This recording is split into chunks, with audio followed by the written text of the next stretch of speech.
જય શ્રી કૃષ્ણ.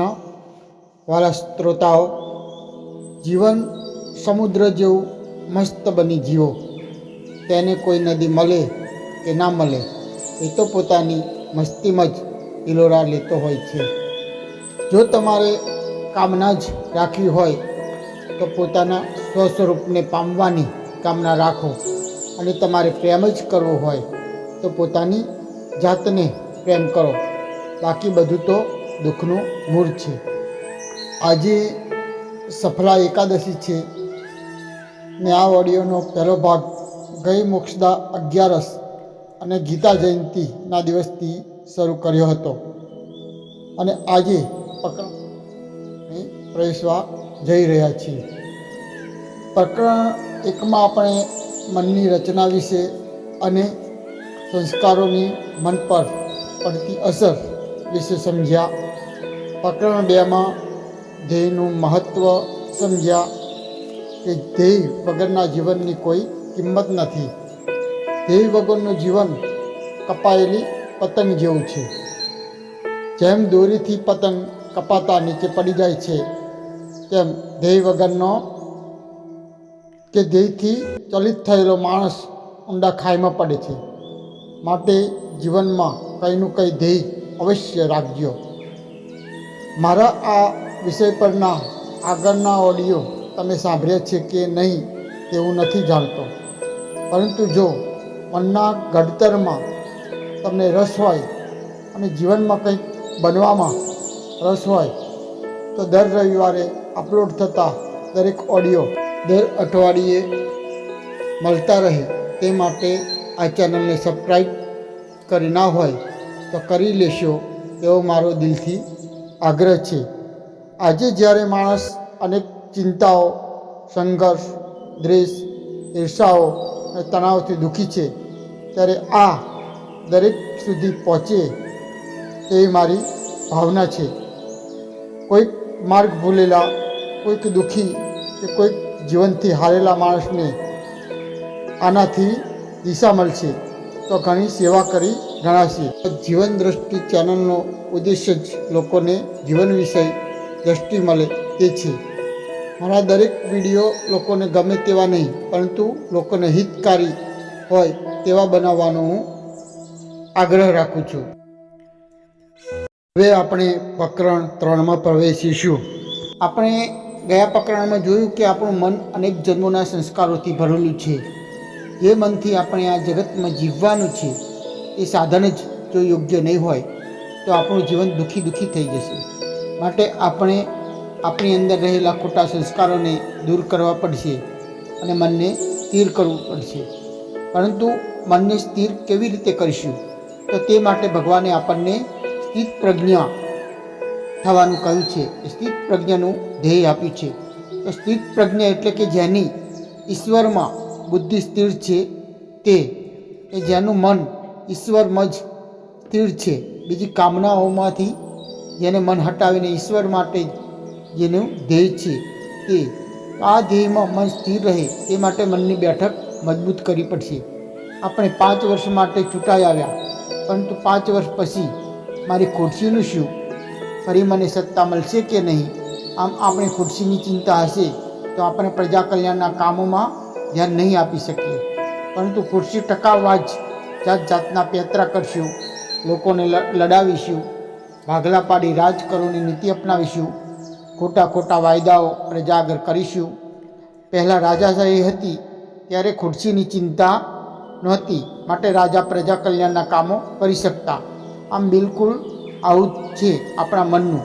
જ્યાં સુધી મન અનેક ચિંતાઓ, ઈચ્છાઓ, કામનાઓ અને વાસનાઓથી ઘેરાયેલું હશે ત્યાં સુધી ધ્યેયમાં સ્થિર નહીં થાય.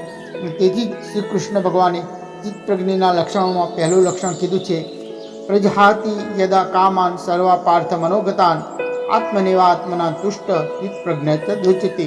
તત હે પાર્થ, જ્યારે મનુષ્ય મનમાં રહેલી સર્વ કામનાઓ તજી દે છે અને આત્મામાં જ આત્મા વડે સંતોષ પામે છે, ત્યારે તે સ્થિત પ્રજ્ઞા કહેવાય છે. આમ સ્થિત પ્રજ્ઞાના લક્ષણોમાં મુખ્ય 2 લક્ષણો બતાવ્યા છે. પહેલું એ સર્વ કામનાઓ ત્યજવી. તો તેના વિશે આપણે જોઈએ કે મનને સ્થિર કરવા માટે પહેલાં તો આપણે સર્વ કામનાઓ તજવી, એમ ગીતા કહે છે.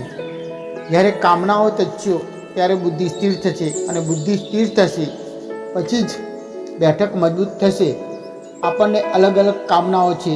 વિત્ત મેળવવાની કામના, સત્તા મેળવવાની કામના, સંપત્તિ પ્રાપ્ત કરવાની કામના, ડિગ્રી મેળવવાની કામના, સારી નોકરીની કામના, પ્રતિષ્ઠા કીર્તિ મેળવવાની કામના.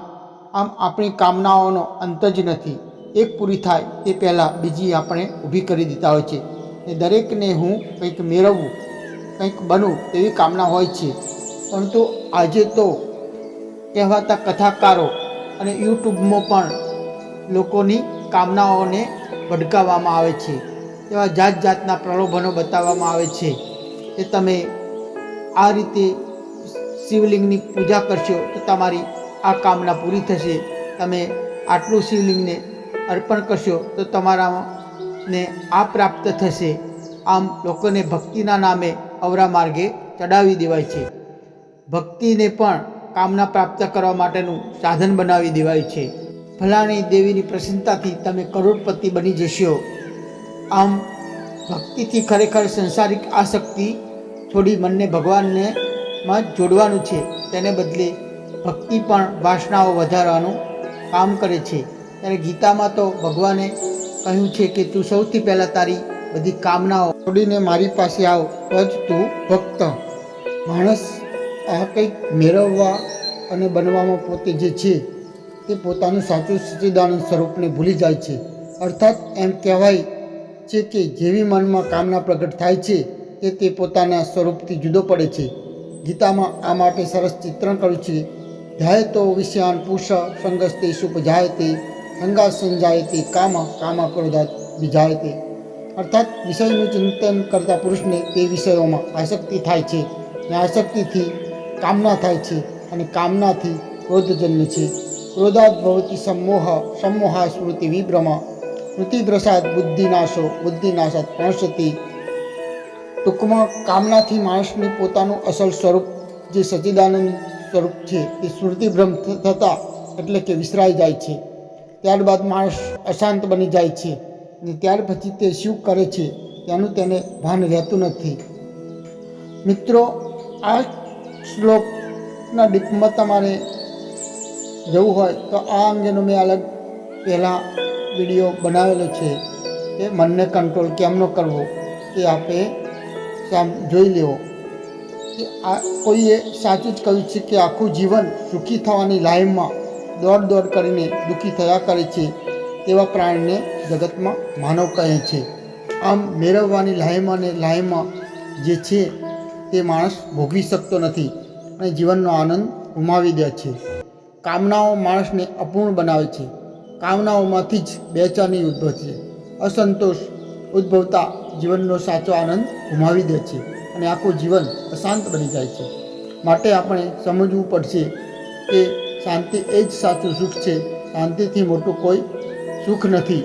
ઈચ્છાઓનો ત્યાગ કર્યા વગર શાંતિ પ્રાપ્ત થવાની નથી. વળી બીજો પ્રશ્ન એ થાય છે કે માણસ જે મેળવવા પાછળ ભાગે છે તે મેળવ્યા પછી પણ શું સુખી થાય છે ખરો? તે ભોગવી શકે છે? તો જવાબ છે ના. કારણ કે આ જગતમાં સુખ નથી. સુખ આપણી અંદર છે. સુખ આપણી સમજમાં છે. નશા हमारे खुद में है, हमें पीना नहीं आता. जीवन खूब सूरत है, हमें जीना नहीं आता. આમ સાચું સુખ આપણી અંદર જ છે, પરંતુ આપણે દૂરનું જોવામાં આપણી પાસે જે છે તે જોઈ શકતા નથી. આપણે બીજાનું સુખ જોઈએ છીએ, પરંતુ આપણી પાસે જે સુખ છે તે જોઈ શકતા નથી. દરેકને બીજાનું સુખ સારું લાગે છે. આમ મનને ધ્યેયમાં જોડવા પહેલાં તો આપણે આપણી સર્વ કામનાઓ ત્યજવી પડશે. આમ જુઓ તો ગીતા સમૂર્ગી કામના આપણને છોડાવતી નથી, પરંતુ સ્થિત પ્રજ્ઞની કામના આપી બીજી કામનાઓ છોડાવે છે. આમ કામનાઓ છોડવી એ પણ મોટી કામના જ છે, પરંતુ આ કામના બીજી કામનાઓની જેમ ડંકતી નથી, કારણ કે આ શુભ કામના છે. બીજું લક્ષણ સ્થિત પ્રજ્ઞનું ગીતામાં કહ્યું છે કે આત્મમાં જ સંતોષ. મનને ધ્યેયમાં જોડવા બીજું આપણે આપણી આત્મામાં જ સંતોષ માનવો. કેમ કે આપણો આત્મા પૂર્ણ જ છે, આપણે પૂર્ણ જ છીએ. આપણી અંદર આનંદનો ફુવારો ફૂટે છે, આપણે સ્વયં આનંદરૂપ છીએ. માટે આપણે સુખી થવા માટે બીજા કશાની જરૂર નથી, કે આપણે સુખનો આધાર બીજા કશાની ઉપર નથી. આપણે પોતે સુખરૂપ છીએ, તે વાત સમજવી પડશે. અને જો આનો અનુભવ આપણને થશે તો બીજી કામનાઓ આપોઆપ છૂટી જશે.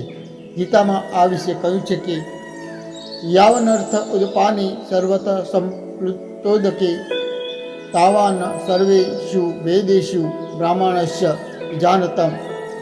તે પ્રમાણે આત્મ સ્વરૂપને જાણનાર બ્રહ્મજ્ઞાનીને કર્મ ફળોનું વર્ણન કરનારા વેદો તો ચારે બાજુથી ભરપૂર જળાશય પ્રાપ્ત થયા પછી ખાબોચિયાની જેટલા જ જરૂરના રહે છે.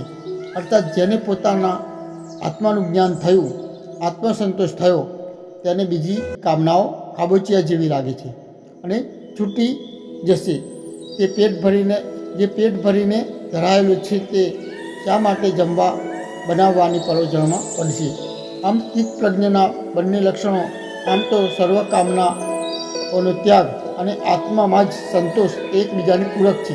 તમે એકનો પ્રયત્ન કરશો એટલે બીજું આપોઆપ સિદ્ધ થશે. મતલબ તમે કામનાઓ ત્યાગશો એટલે તમને આત્માની પૂર્ણતાની અનુભૂતિ પ્રાપ્ત થશે જ. આત્મસંતોષી રહેવા માટે બહારની દુનિયાની માયા સમજવી પડશે. જ્યારે આપણે તમને ખબર પડશે કે જે બહાર સુખ છે તે સાચું સુખ નથી, પરંતુ માત્ર ભ્રમણા જ છે, તો તમે આપોઆપ પોતાના આત્મામાં જ સંતોષ જોશો. અને આ માટે આપણે જગતની માયા સમજવી પડશે. આ જગત નાશવંત છે, કંઈ જ સ્થિર નથી. ધન, સંપત્તિ, સંબંધો, યુવાની, રૂપ આ બધું સતત પરિવર્તનશીલ છે અને ક્ષણભંગુર છે. એ સમયની સાથે નાશ પામશે. તે કાયમ રહેવાનું નથી. જે આજે બાળક છે તે થોડા વર્ષો પછી યુવાન થશે અને આજનો યુવાન આવતીકાલનો ઘરડો થવાનો છે. વ્યક્તિનું શરીર બદલાય છે, પરંતુ અંદરનો આત્મા તો તેનો તે જ હોય છે. માટે સત્ય આપણો અંદરનો આત્મા જાણવો. એવી જ રીતે આજે જે રૂપવાન છે તે કાળના પ્રવાહમાં સમય જતાં રૂપ પણ જતું રહે છે. એવી જ રીતે આજે જે ધનવાન છે, કરોડપતિ છે, તે ધન પણ કાયમ નથી રહેવાનું. આ જગત કોઈનું થયું નથી અને થવાનું નથી. આપણે મારું અથવા જેને પોતાનું કહીએ છીએ તે થોડા સમયનો આભારી છે. વાસ્તવમાં કોઈ તેનું માલિક બન્યું નથી અને બનશે નહીં. આ જગતમાં કેટલાય ભૂપતિઓ આવ્યા અને જતા રહ્યા, પરંતુ ના તો કોઈનું થયું કે ના રહ્યું. આપણા સંબંધો પણ સતત પરિવર્તનશીલ છે. આપણા સંબંધો પણ જરૂરિયાત ઉપર આધારિત છે. જે આજે મિત્ર છે તે કાલે છૂટી જશે અને આવતીકાલે પાછો બીજો મિત્ર થશે. ઘણીવાર મિત્ર દુશ્મન બને છે અને દુશ્મન પણ મિત્ર બનતો હોય છે. આજે હસે છે તે કાલે રોવાનો પણ છે. જે આજે ખીલ્યું છે તે કાલે કરમાઈ જશે. તે જગતનો નિયમ છે. આજે જ્યાં પ્રેમ છે ત્યાં સ્વાર્થ ના સંધાતા ધૂણા ઊભી થશે. બાળપણ, યુવાની અને ઘર પણ જેમ આવે તેમ બધું સમયની સાથે બદલાવાનું જ છે. જે બાળક બાળપણમાં પોતાની માનો આંચર પકડીને ચાલતો હતો, મા કરતો હતો, તે લગ્ન પછી મા પરનો પ્રેમ ઓછો થઈ જશે. તે કડી વાસ્તવિકતા છે. માટે બહારનો મોહ છોડી પોતાના આત્મામાં જ મન સ્થિર કરવું.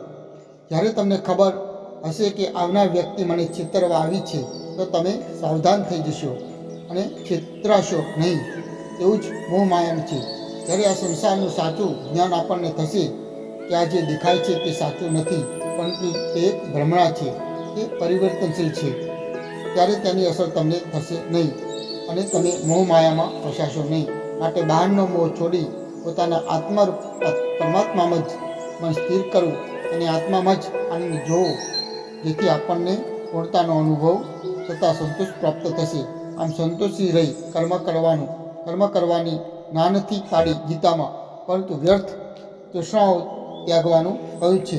તે આગળ ઉપર આપણે જોઈશું કે માયાનું સ્વરૂપ પણ આપણે આગળના પ્રકરણમાં હવે સમજીશું, જેથી કરીને આપણે બહારના વિષયોમાં એ આપણું મન છૂટી અને ઈશ્વરમાં સ્થિર થાય. ત્યાં સુધી હું આપની પાસેથી રજા લઉં. હવે પછી આપણે આવતા રવિવારે મળીશું. બધાને જય શ્રી કૃષ્ણ.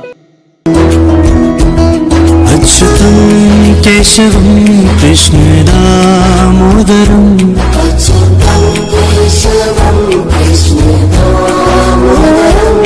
अच्युतं केशवं कृष्ण दामोदरं